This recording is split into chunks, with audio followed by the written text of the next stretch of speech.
Dalawang beses pa lang kami nagkikita pero dalawang beses na kami nagmumuti. O ano? Paliwanag ka. Nakita kita sa estasyon, pasuray-suray ka. Tapos munti kang mahulog sa release kaya hinila kita eh. May problema ka? Ayokong magkwento sa'yo. Ayoko. Iniwanan niyo ako. Ate, boyfriend mo yan? Mukhang tayo. Bastos mong bata ka. O, nakita mo yung guhit na dinrawing ng bata. Pag kaliwang pa, ang unang tumapak doon. Panalo ko.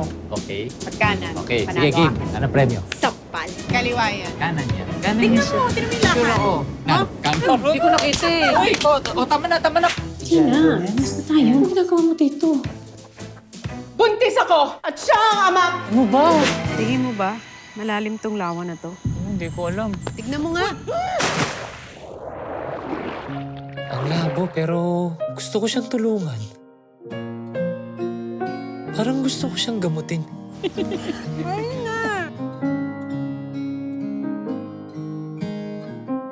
Parang gusto ko siyang buuin.